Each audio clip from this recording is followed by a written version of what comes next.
আমি আমাদের আরেকজনের কথা শুনবো। লেখক, প্রকাশক, বুদ্ধিজীবী শ্রেণীর একটি বড় অংশগ্রহণ ছিল, আপনারা জানেন নিশ্চয়ই, যারা তাদের প্রত্যেকের জায়গায় জায়গায় থেকে আমাদের সাথে সাহস জুগিয়েছেন, কাজ করেছেন। এই পর্যায়ে কথা বলবেন সূচিপত্র প্রকাশনীর প্রধান নির্বাহী কর্মকর্তা ও লেখক সাইদ বাড়ি। আমি বাড়ি ভাইকে বক্তব্য রাখার জন্য অনুরোধ জানাচ্ছি।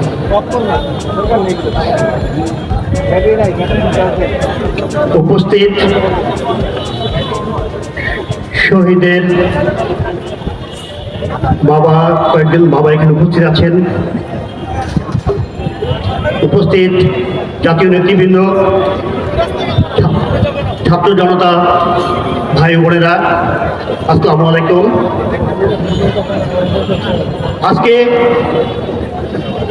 আমরা যাদের জন্য এই মুক্ত বাতাসে নিঃশ্বাস নিচ্ছি, সেই শহীদদের স্মৃতির প্রতি গভীর শ্রদ্ধা জানাচ্ছি। আজকে যখন আমরা এখানে কথা বলছি, তখন হাজার ছাত্র জনতা হাসপাতালে ব্যথায়, যন্ত্রণায় গুলিবিদ্ধ হয়ে, চোখে গুলিবিদ্ধ হয়ে, শরীরে গুলিবিদ্ধ হয়ে কাঁপছে। আমি তাদের সুচিকিৎসার জন্য রাষ্ট্রের দায়িত্ব মনে করিয়ে দিতে চাই।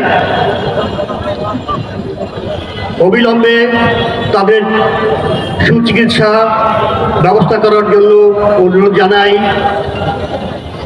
যারা বিভিন্নভাবে শহীদ হয়েছেন, এই পতিত স্বৈরাচারের কারণে তাদের সর্বোচ্চ মর্যাদা আশা করি রাষ্ট্র দেবে।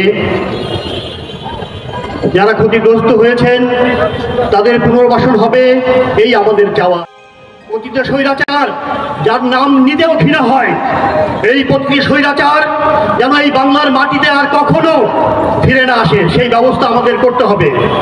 আজকে শহীদের বাবারা যে কথাগুলি বললেন, তার সন্তান হারাবার কথা বললেন, যে কাহিনী বললেন, এগুলি আমাদের সাহিত্যে নিয়ে আসতে হবে, চলচ্চিত্রে নিয়ে আসতে হবে। এটা আমাদের সবার দায়িত্ব। গল্প, কবিতা, ছড়া সব জায়গায় এই কাহিনী উঠে আসতে হবে, যাতে অনাগত দিনে আমাদের ভবিষ্যৎ প্রজন্ম জানতে পারে পতিত স্বৈরাচার 17 বছর আমাদের কিভাবে নিষ্পেষণ করেছে। এই স্বৈরাচারকে আর ফিরিয়ে আনা যাবে না। আইন দিয়ে কিন্তু আন্দোলন হয়নি। আমরা আইনের মাধ্যমে যেন তারা কোনো ছাড় না পায়, সে ব্যাপারে হুঁশিয়ারি দিচ্ছি। সবাইকে ধন্যবাদ।